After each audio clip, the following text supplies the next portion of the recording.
ताकत से। अगर आप शक्तिशाली हो तो आपकी मदद करने के लिए तमाम लोग आ जाएंगे, लेकिन वहीं पर अगर आप कमज़ोर हो तो फिर आपकी मदद को भी कोई नहीं आएगा, सगा संबंधी भी नहीं आएगा, कितना भी क्लोज फ्रेंड हो वो भी नहीं आएगा।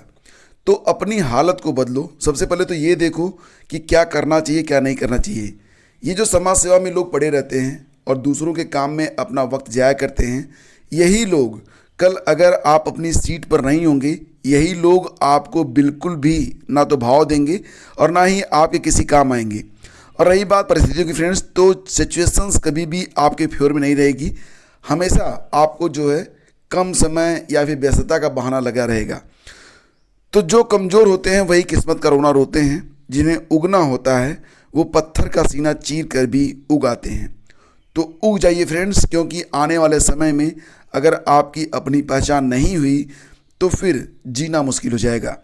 नमस्कार दोस्तों, स्वागत है आप सभी का स्टडी विद ज्ञान प्रकाश में। आज 6 मार्च है और जो लोग यूपी पीसीएस की तैयारी कर रहे हैं फ्रेंड्स, या फिर अन्य परीक्षाओं की तैयारी कर रहे हैं, अगर आप शिक्षक भर्ती परीक्षा, प्राइमरी शिक्षक भर्ती, डीएसएसबी की तैयारी कर रहे हैं, रीट की तैयारी कर रहे हैं, कोई भी परीक्षा हो, यूपी ट्रिपल एससी पीटी की परीक्षा को देनी है, लेखपाल भर्ती देनी है, तो अपने ऊपर कुछ निवेश करिए। देखिए, ये खर्च नहीं है, ये निवेश है जो कि कई लाख गुना बनकर आपको वापस मिलेगा। एक बार आपका सिलेक्शन हो गया तो ये जो कीमत आप लगाते हैं अपने ऊपर, ये स्टडी मटेरियल्स, बुक्स, नोट्स वगैरह खरीदने में, ये सारी चीज़ें वसूल हो जाएंगी। तो ये आपकी मूलभूत और सबसे मूल इन्वेस्टमेंट है। तो इसमें आप बिल्कुल भी मत सोचिए कि कितना पैसा जा रहा है।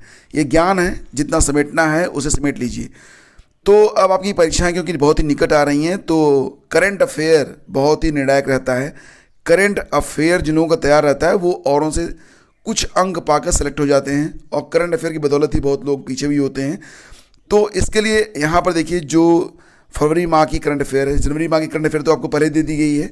तो यहाँ पर आपको डेट वाइज करंट अफेयर को बांटा जाता है ताकि आप आसानी से अपना जो रिवीजन है कर सकें। जैसे कि आज का करंट है, आपने पढ़ लिया, आज 6 मार्च है, तो 6 मार्च की, और इसके बाद 6 फरवरी और 6 जनवरी का जो करंट है उसको भी फटाफट देख लीजिए।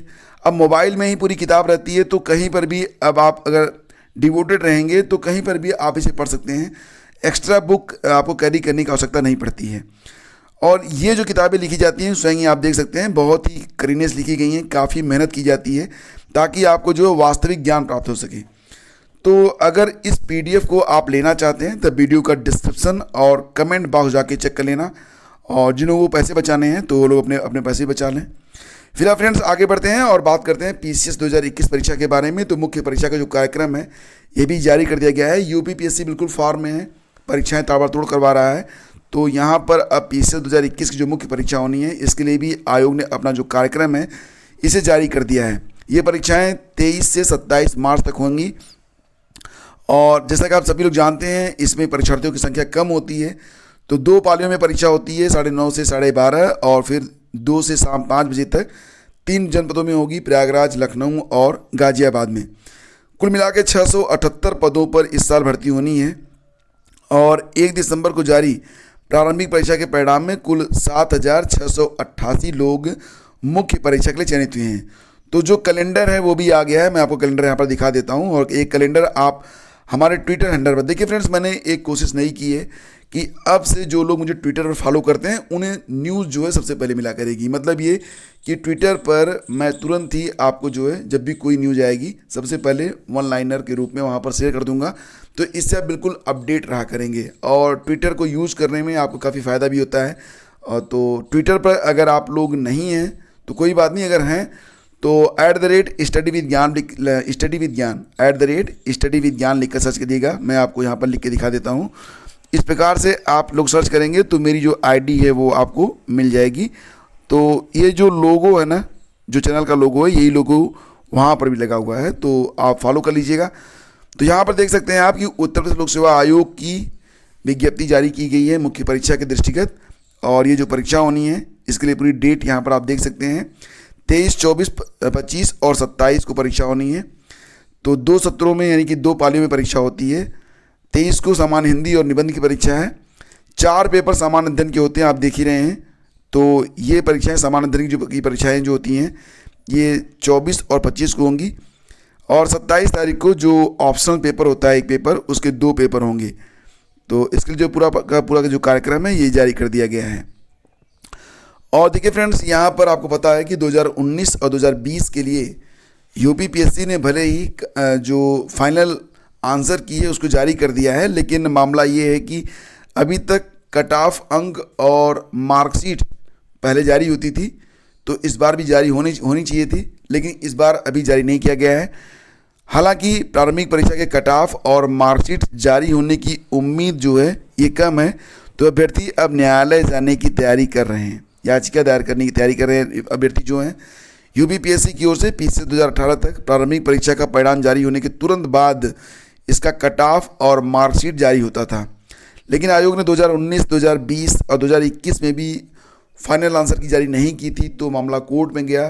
कोर्ट के हस्तक्षेप के बाद 2019 और 2020 का जो फाइनल आंसर की जारी हुआ, तो उस पर भी 38 प्रश्नों को लेकर विवाद हुआ कि 38 प्रश्नों पर जो मतलब जिस तरीके से इन प्रश्नों को डिलीट किया गया, इनमें बदलाव किया गया, उसको जो अभ्यर्थी एक फेयर तरीके से नहीं मान रहे हैं, तो ये मामला भी काफ़ी जोर पकड़ रहा है। और रही बात यहाँ पर कट ऑफ अंक और मार्कशीट की, तो इसके बारे में कम ही उम्मीद है कि आयोग जारी करेगा, क्योंकि जो लोग चयनित हुए हैं फिलहाल अब लोग जॉब पर भी हैं, वो लोग नौकरी भी कर रहे हैं। समीक्षा अधिकारी साख समीक्षा अधिकारी 2016 की प्रारंभिक परीक्षा के अभ्यर्थियों को भी कट ऑफ और मार्कशीट जारी नहीं हुई थी। तो सारी चीज़ें देखते हुए जो अभ्यर्थी हैं वो फिलहाल अब कोर्ट जाने की तैयारी यहाँ पर कर रहे हैं। और यहीं पर अगर आप देखें तो प्रतियोगी छात्र संघर्ष समिति के अध्यक्ष का कहना है कि प्रारंभिक परीक्षा के कट ऑफ अंक और मार्कशीट जारी न करके आयोग खुद विवादों से घिर गया है। प्रतियोगी छात्रों को अब आयोग से कोई उम्मीद नहीं रह गई है। कट ऑफ और मार्कशीट के लिए प्रतियोगी छात्र न्यायालय की शरण में जाएंगे। तो फिलहाल यूपीपीएससी जैसे आयोग के साथ मतलब कि आयोग जो कुछ करता है तो थोड़ा सा अटपटा लगता है, क्योंकि यहाँ पर जो कार्रवाई हो बिल्कुल नीट एंड क्लीन हो तो अभ्यर्थियों का जो विश्वास है वो जमता है। और इसी के साथ आपको बता दें कि जो लोग इंतजार कर रहे हैं एलटी ग्रेड वैकेंसी के बारे में, तो एलटी ग्रेड की जो नेक्स्ट वैकेंसी है 2022 में आने वाली है, और इसके बारे में यूपीपीएससी ने भी कहा था कि आचार चुनाव संहिता का कोई प्रभाव नहीं होगा। हालांकि चुनाव के दौरान नई विज्ञप्ति जारी नहीं हुई है, तो अब चुनाव के बाद इसकी विज्ञप्ति जारी होगी। कुल मिला के कितने पद होंगे, अभी फिक्स पदों के बारे में कोई भी जानकारी प्राप्त नहीं हो पाई है, लेकिन सूचना प्राप्त हो रही है कि 8000 से अधिक पद इस बार हो सकते हैं। तो जो लोग तैयारी कर रहे हैं बिल्कुल दिलो जान से तैयारी करें, क्योंकि इस बार आप आर या पार की लड़ाई लड़ लें तो ज़्यादा बेहतर होगा। बार बार क्या वही फॉर्म भरना फिर वही तैयारी करना, तो एक बार पूरी ताकत लगा के तैयारी कर लो और नैया को किनारे लगा ही दो। नोटिफिकेशन की डेट अभी क्लियर नहीं है, लेकिन उम्मीद की जा रही है कि मार्च के अंत में या अप्रैल के पहले सप्ताह में नोटिफिकेशन जारी हो सकता है।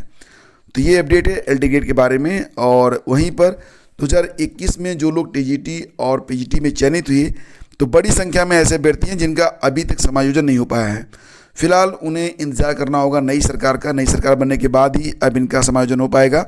आपको पता ही है कि सुप्रीम कोर्ट के दबाव में ये जो भर्ती थी वो 31 अक्टूबर 2021 तक पूरी तो कराई गई, लेकिन बहुत सारे ऐसे स्टूडेंट हैं जो कि सिलेक्ट होने के बावजूद भी अपना कार्यभार अभी ग्रहण नहीं कर पाए हैं। इनकी संख्या लगभग 800 के आसपास है। 800 अभ्यर्थी ऐसे हैं। अशासकीय सहायता प्राप्त माध्यमिक विद्यालयों में शिक्षकों की भर्ती के लिए टीजीटी पीजीटी परीक्षा कराई गई। चयनित अभ्यर्थियों को विद्यालय आवंटन किया गया। तमाम चयनित अभ्यर्थी आवंटित विद्यालय में ज्वाइन करने पहुंचे तो पता चला कि वहां या तो स्थानांतरण से पद भर लिए गए या फिर अल्पसंख्यक या किसी अन्य वर्ग के लिए आरक्षित थे। तो बस यही मैटर था कि आपको याद होगा कि 2021 में जब आवेदन लिए जा रहे थे तो बीच में आवेदन रोके भी गए थे, लेकिन फिर भी अंततः वही चीज़ सामने आई। तो गलत जानकारियां जो मिल जाती हैं बीएससी या फिर जनपद के स्तर से, तो चयनित होने के बाद अभ्यर्थियों को दिक्कत का सामना करना पड़ता है। फिलहाल देखिए यहाँ पर फर्जी टीटी प्रमाण पत्र पर नौकरी कर रही हैं शिक्षिकाएं। तो मामला प्रतापगढ़ का है। यहाँ पर एक बड़ा फर्जीवाड़ा सामने आया है। 69,000 शिक्षक भर्ती में 9 शिक्षिकाएं ऐसी हैं जिनके टीटी के प्रमाण पत्र फर्जी निकले हैं।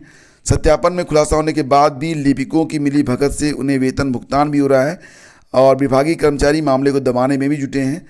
तो फिलहाल अब मामला आपके सामने है, तो विभागीय जो अधिकारी हैं उनके संज्ञान में भी आया होगा और ऐसे लोगों के खिलाफ क्या कार्रवाई करनी है ये तो आप सभी लोग जानते ही हैं।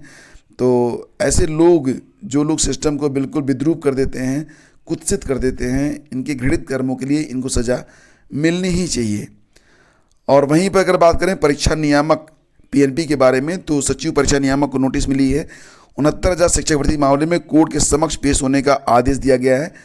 तो मामला वही पुराना वाला है और हाई कोर्ट ने 69,000 शिक्षक भर्ती मामले में पीएनपी सचिव अनिल भूषण चतुर्वेदी को अवमानना नोटिस जारी करते हुए कोर्ट के समक्ष पेश होने का आदेश दिया है। कोर्ट ने सचिव से पूछा कि क्यों न उनके खिलाफ अवमानना की कार्रवाई की जाए। आदेश न्यायमूर्ति सरल श्रीवास्तव ने विकास भार्गव की अवमानना याचिका पर सुनवाई करते हुए दिया है। याचिका के अधिवक्ता रमेश तिवारी राहुल मिश्रा की ओर से तर्क दिया गया था कि भर्ती परीक्षा में एक सवाल के गलत होने पर हाई कोर्ट ने अपने 25 अगस्त 2021 के आदेश में अभ्यर्थियों के एक एक अंक बढ़ाने का आदेश दिया था, लेकिन उस आदेश का अनुपालन आज तक किया नहीं गया। कोर्ट ने इसे न्यायालय की अवमानना माना है और 25 मई को सुनवाई के दौरान सचिव को उपस्थित होकर स्पष्टीकरण देने को कहा है। हालांकि कोर्ट ने यह भी कहा है कि अगर वह आदेश का अनुपालन करा देते हैं तो उन्हें सरकारी अधिवक्ता के जरिए हलफनामा दाखिल करना होगा मात्र। हालांकि फ्रेंड्स 69,000 शिक्षक भर्ती में अब बहुत ही छीछा लेदर हो चुका है। आप सभी लोग जानते हैं कि 69,000 शिक्षक भर्ती में जो सारे पद हैं ये भरे जा चुके हैं। उसके बावजूद जो रिजर्वेशन का मामला था ओबीसी रिजर्वेशन का, उसको अब यहाँ पर सरकार ने उसको फिल करने के लिए 6800 लोगों की सूची जारी की थी।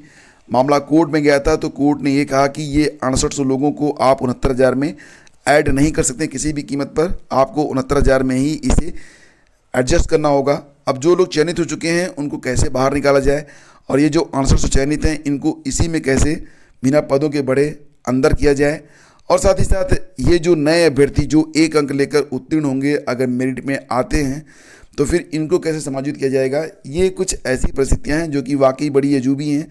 अब इनका क्या समाधान निकलता है, नई सरकार आने के बाद क्या होता है इसमें, अभी तो फिलहाल कुछ कह नहीं सकते। लेकिन फिलहाल यहाँ पर इतना ज़रूर कहा जा सकता है कि 69,000 शिक्षक भर्ती में ये पूरी की पूरी जो प्रक्रिया है अगर बिल्कुल फेयर तरीके से हो गई होती तो बहुत अच्छा रहता। और अब इसमें काफ़ी जो है, बस ये समझ लो कि क्या कहना चाहता हूँ मैं, वो तो आप समझ ही रहे हो। ठीक है, आगे बढ़ते हैं और आज के सेशन को यहीं पर समाप्त करते हैं। करंट अफेयर के लिए नीचे वीडियो का डिस्क्रिप्शन और फर्स्ट कमेंट चेक कर लेना, वहाँ पर आपको ऑप्शन मिल जाएगा इसे लेने के लिए। तो आज का सेशन यहीं पे समाप्त करते हैं। अगर वीडियो पसंद आया आपको तो please do like and share. Thank you so much. Have a great day. जय हिंद।